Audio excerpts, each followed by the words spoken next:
This is CBC Toronto News.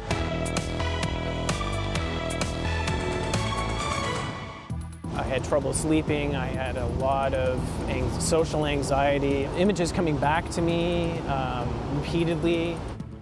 Called to perform his civic duty, left with debilitating psychological scars. When a gruesome trial leaves a juror suffering from trauma, who should pay the price of treatment? Sitting on a jury isn't really a choice. You can be excused, but unless you have a valid reason, you must sit through the trial you're picked for. It means giving up time, sometimes money, and it could mean you're forced to look at graphic images and listen to harrowing testimony. As Michelle Chung explains, one former juror says it's time those who are left traumatized are taken care of. In a criminal trial, 12 citizens are compelled by the government to decide whether the accused is guilty or not guilty. Mark Farrant was one of those people. I'm not the same person I am coming out of that trial that I was going in. He was the foreman in the murder trial of Farshad Badakhshan. Badakhshan had slit his girlfriend's throat in this downtown rooming house where they both lived before setting fire to the building in 2010. Farrant says the photos and the related testimony the jury saw and heard haunted him. The immediate graphic horror, really, of the crime itself, that was apparent very quickly, and I don't think I was prepared for that. People were visibly shaken by it, so we kept it to ourselves, and that's a burden. After the jurors found Badakhshan guilty of second-degree murder, Farrant says they were thanked and told to go home. He says after the trial, he was diagnosed with post-traumatic stress disorder. And you might be in a conversation with somebody, and you just start to cry, just crying for no reason. And you're shaking for no reason. I called the chorus and I thought, is there somebody that I can talk to about this? And that was a bit, those calls weren't really returned. In Ontario, counseling is not made available to jurors who suffer trauma unless a judge orders it, and that's rare. The Attorney General's office says if a judge doesn't order it and jury members need it, they have to pay for it themselves. MP Murray Rankin is the NDP's justice critic and vice chair of the Standing Committee on Justice and Human Rights. It's about to review the criminal code, and Rankin wants juror trauma added to the agenda. Why wouldn't the state assist those people? We require them to do this juror duty. Why shouldn't we take after them, the very small number of them who might have these consequences? Farrant says he hopes there will be better support for jurors who suffer after completing their civic duty. And I just thought, I can't be the only one. I can't be the only one who's felt this way. And I can't be the only one, I can't be the last one. And Michelle is here with me now. So that's the situation in Ontario. What about other provinces? What do they have in place there?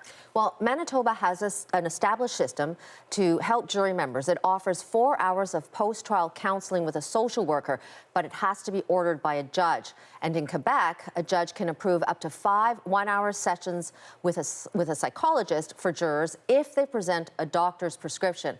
Now, I did ask Ontario's Attorney General's office if it was considering any changes to how it supports jurors, and it said no.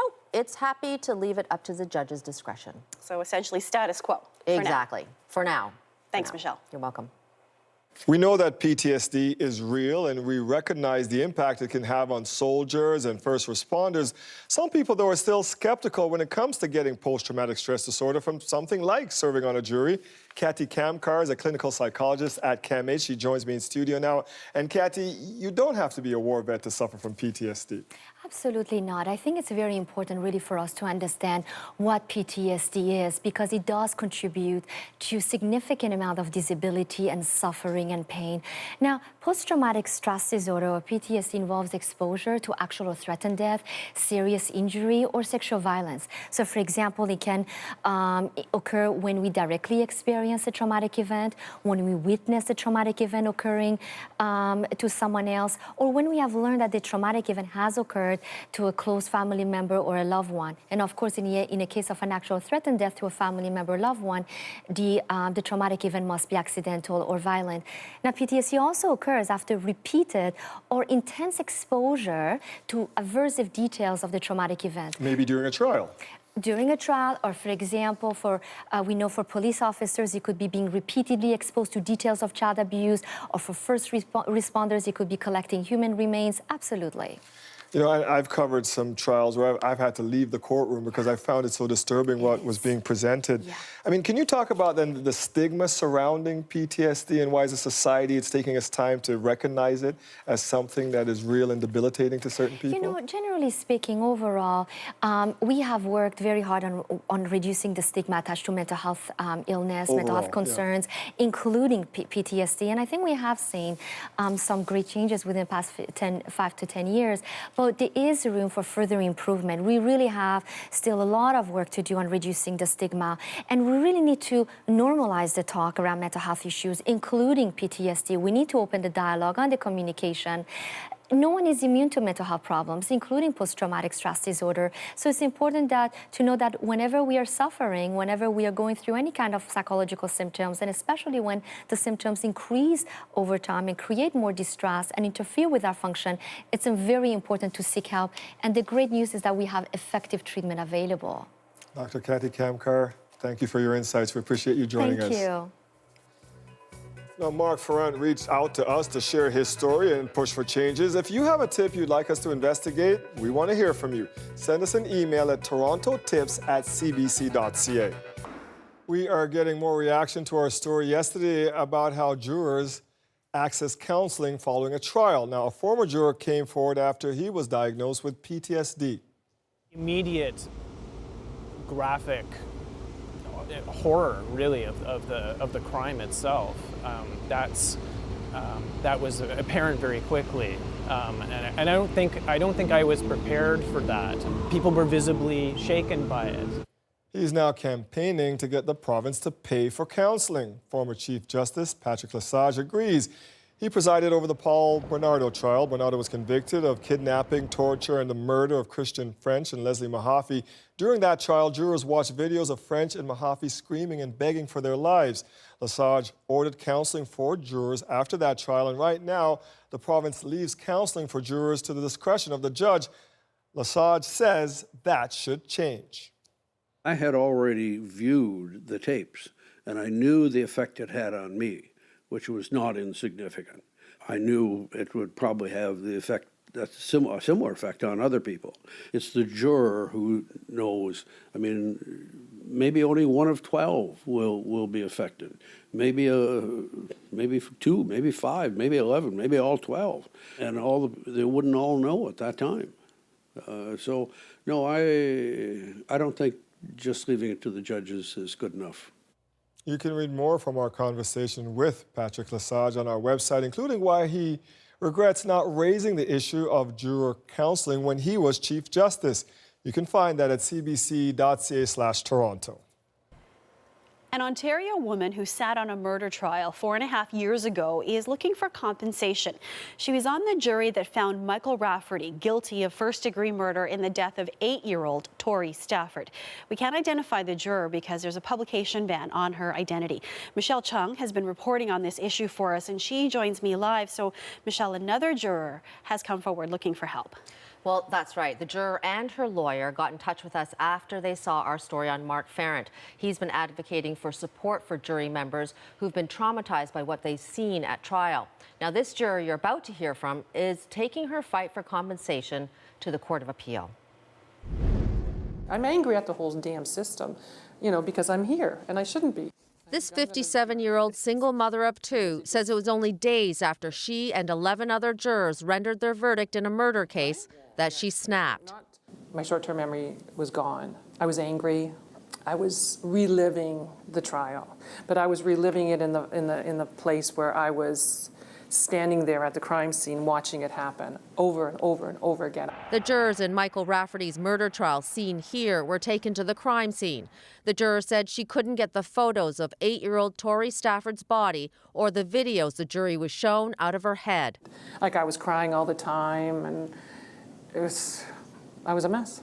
Justice Thomas Haney did order counseling to be made available to the 9 women and 3 men on the jury after the trial, but the juror says it didn't help her. It was finding yourself, doing meditation. It got on my nerves.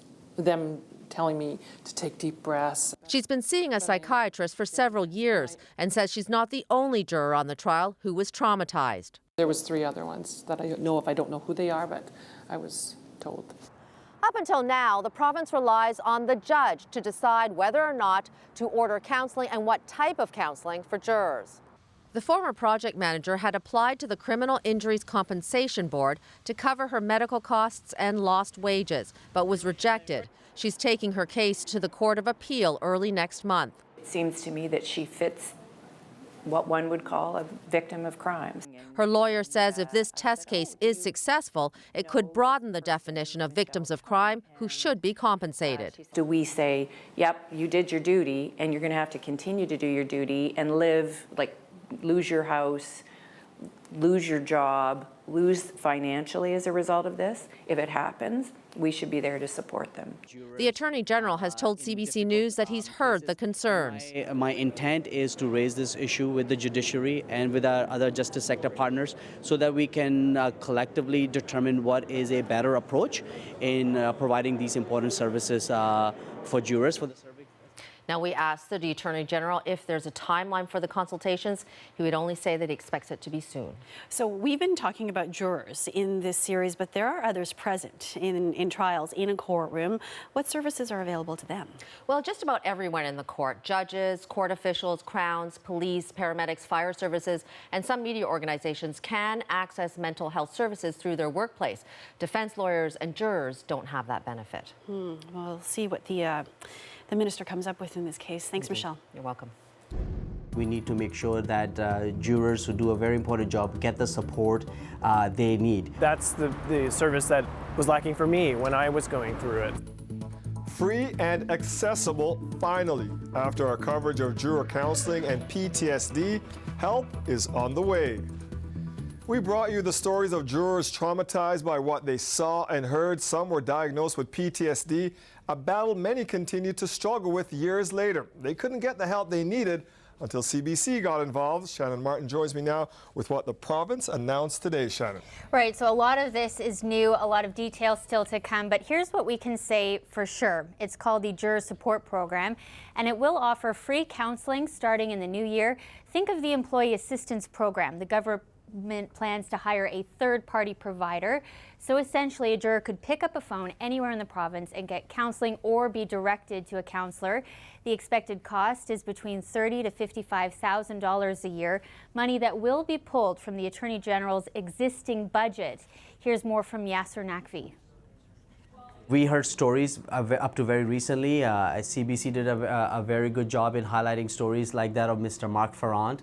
I, as an individual and definitely as a public servant on behalf of our government, take these real life stories very seriously. There's no substitute to lived experiences.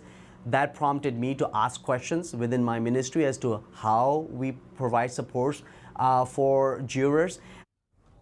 And Naqvi said he talked to Mark Ferrand and thanked him for speaking out. Dwight, you'll remember it was our story with Mark back in October that really sparked the conversation and sparked now this change. Right, and we spoke to Mark today. How is he feeling being the catalyst behind this? Well, in a word, he said he is just so grateful. He's so thankful. He's impressed by how quickly the government responded. He says he initially didn't want to go public to share his story, but now he's amazed that his journey will hopefully help others. Here's more from him. I'm grateful. Just the fact that he took it so seriously, and the ministry seems to have taken it so seriously. The speed of the response has just been fantastic. So I'm extremely grateful. There was a gap, and now at least there's an immediate response mechanism. So I think it's great news. The therapeutic journey and the recovery journey for somebody with PTSD is lengthy. It could go on for years. So. I think the next stage of this is a support plan in place for a juror who has performed their civic duty, and a plan to aid them along the way, whether it be through the public system or through compensation for a private system. But I think that's the next step. Farron says he's still in the middle of his own recovery. His focus is to continue to get better, and he is still paying for his own counseling for PTSD. He doesn't know if he'll qualify for compensation now under this program. That's unclear, and there really is still a lot that needs to be sorted out. We put forward a number of questions to the government today.